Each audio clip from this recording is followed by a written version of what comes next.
As adults, we have to be able to think in categories and not just lump all thoughts or all situations into one bucket or basket. Dealing with this RLDabney situation and the kerfuffle that has been coming up because of it, I just want to take the time to examine a few things that point out that we have to think more rational as adults. We have to be able to say, hey, I can understand this and I can understand that. And they don't have to be mutually diametrically opposed to one another. It's okay as an adult to have multiple thoughts. You don't have to be a child. You don't have to think as a child. So this video today is meant to encourage you to think as an adult, to think for yourself, to examine the facts and make your own estimation and your own opinion and conclusion. You don't have to take my opinion. You don't have to take other thought leaders. You don't have to take other YouTubers or bloggers or authors' opinions. You can make your own decision about situations and matters. So this is actually giving you permission to be an adult. Let's look at it. So dealing with RLDabney, one of the issues that has come up is that if you supported him in any way, shape, or form, you are a racist. So if you read RLDabney's work, if you thought that his work was beneficial, you yourself are a racist. Well, as we started out already, you already know that that doesn't even make sense. That's a category error of the highest measure. So what we're going to do is we're going to look at and see if everybody uses the same weights and measures in order to deal with their own situation, their own favorite authors, their own people that they support. So let's dig in and let's see. So this is Douglas Wilson, and I'll show you a couple of his books in a moment. Douglas Wilson, and he is talking directly and specifically about why he quotes and why he does not abominate RLDabney and other problematic authors and the such. So I think he gives us a great example. So let's jump in and let's hear from Mr. Wilson. Here we go. What is your governing principle in who you quote as influences? For example, I've heard you disparage the necessity of reading Karl Barth due to his shortcomings, but you still quote Dabney without blushing. So what gives? Well, the first thing. All right, so he's already starting out. He's saying, hey, you quote this guy, but you won't quote this guy, or you quote both these guys. What's the deal? So let's hear what he says. Here's Wilson. Is that Barth is not quotable. When I've quoted Dabney, it's usually just a handful of times, right? Mm-hmm. There are a few quotes that Christians must prepare themselves for the following results. All Bibles, catechisms, and prayers will ultimately be driven out of the schools. Okay, so let's just stop real quick before he gets too far afield. He just quoted Dabney right there. So according to many of the modern day woke crowd, Douglas Wilson should be canceled. And actually, I got more proof that Douglas Wilson should be canceled because of his opinion of Dabney, which he said in the 1800s. Mm-hmm. And I quote that sort of thing to say, how could someone see what was coming that far in advance? Chesterton, I quote all over the place. C.S. Lewis, I quote all over the place because they put it well. They say it succinctly. Well, do you have a rule for like an impulse to put a sort of verbal Mr. Yuck sticker on guys that are very quotable, but who have deplorable lives in one way or another? Do you feel like the need to just give the disclaimer, or do you just purely look for? I do that with Ambrose Bierce, for example.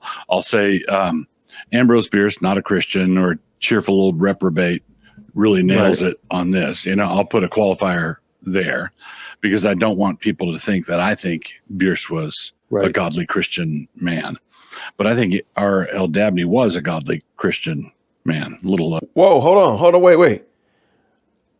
Douglas Wilson says that RLDabney was a godly Christian man, but I've been told that he's a racist, a rank racist. Something is wrong. Let's back it up, make sure we heard what he said. Because again, This is Douglas Wilson. So let's just make sure we heard what he said. A godly Christian man. But I think RLDabney was a godly Christian. But I think RLDabney was a godly Christian. But I think RLDabney was a godly Christian man. A little irascible at places and whatever. But nothing that I think I need to put a disclaimer on. I'll occasionally. So he just said he will quote Dabney, and he does not feel that he needs to put a disclaimer on it. Interesting. Okay.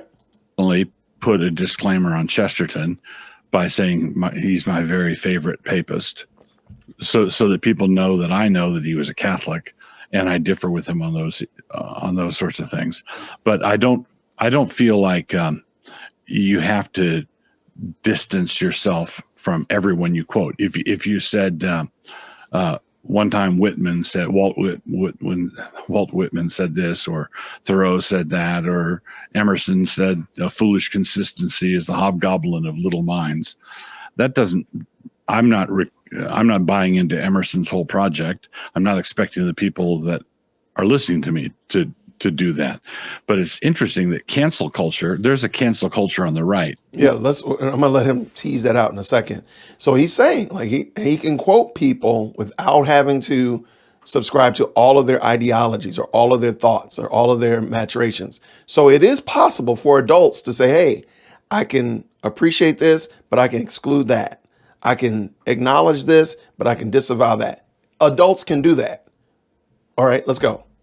Two, that says anybody who's a friend of a friend of a friend of someone who did something bad, you've got to have all the fine print there, the Surgeon General's warning. I just think that we ought to quote people like grown-ups. And if someone hears you quote them, oh, are you sympathetic with Chesterton's Catholicism? I'd say, oh, no. And that should be sufficient. And that should be sufficient. And that should be sufficient. That should be sufficient. I love it.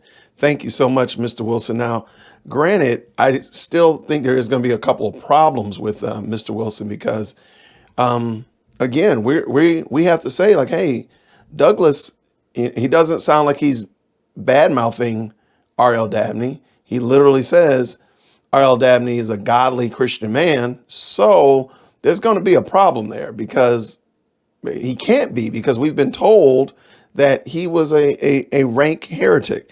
And I'm just going to pull up real quick. I just pulled this up just for us to look at. This is RLDabney's Wikipedia page. He's got quite a few books.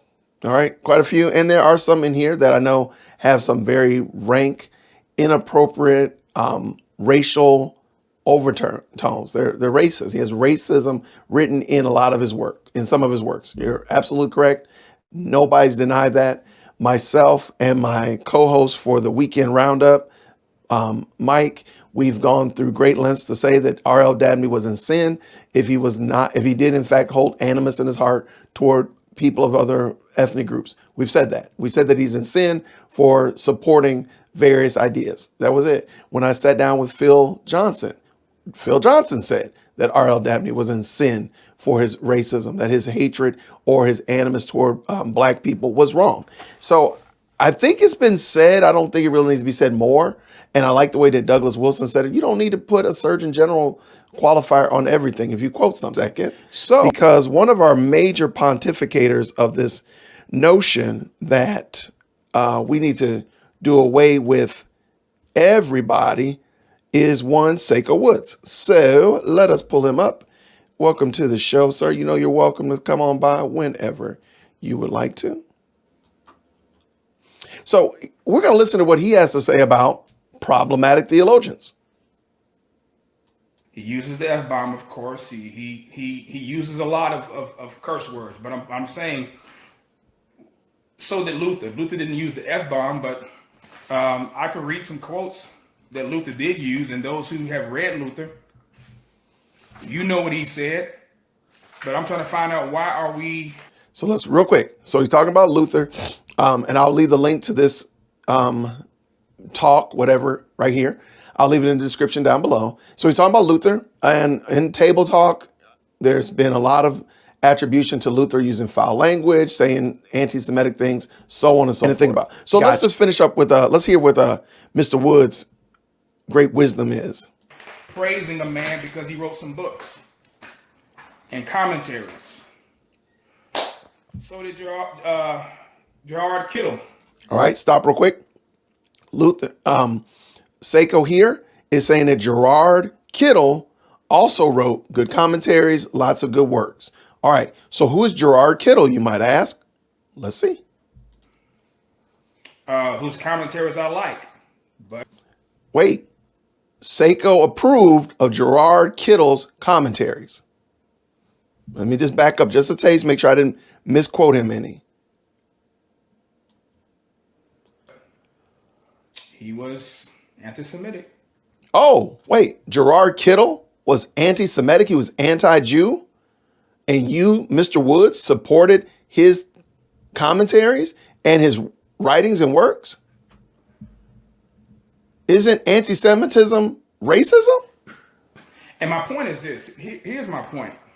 What is your point?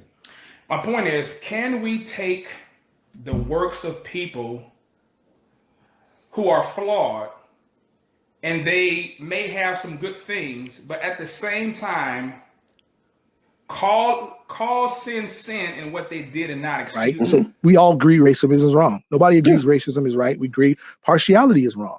I believe racism is wrong. I believe being racist is wrong. I believe lying is wrong. I believe fornication is wrong. I believe a lot of things that we've been involved in are wrong. And racism is practicing sin. Nobody said that it wasn't.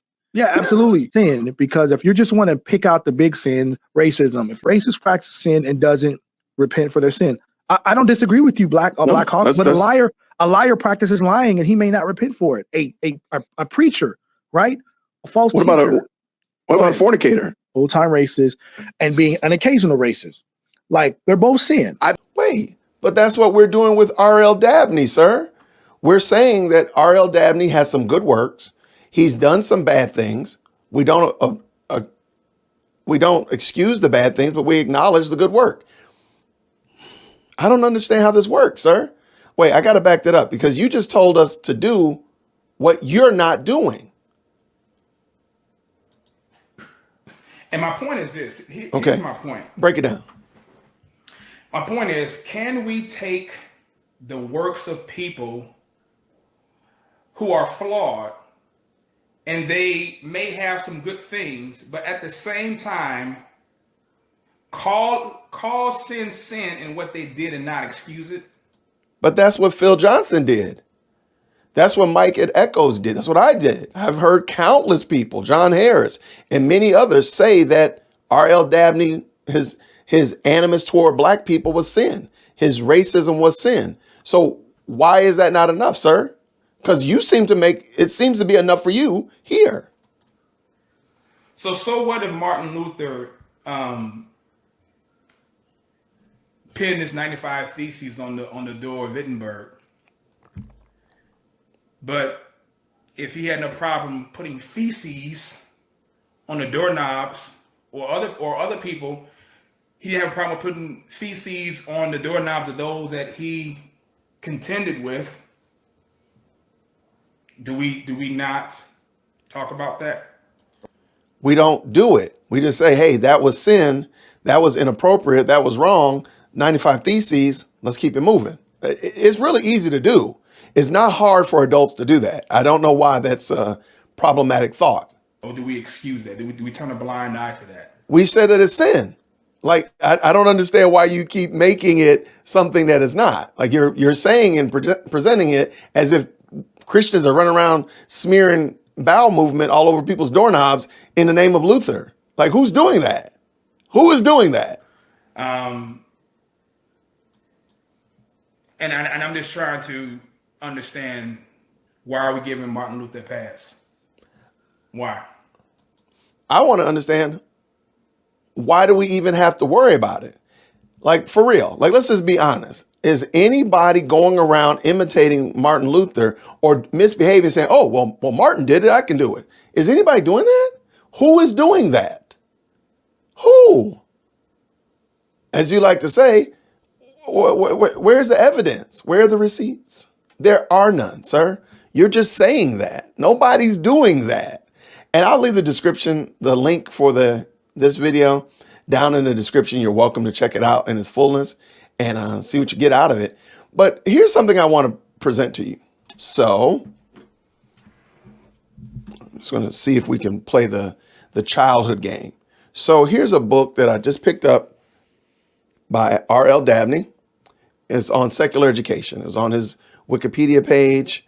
And if you notice here, you notice who wrote the foreword. One Mr.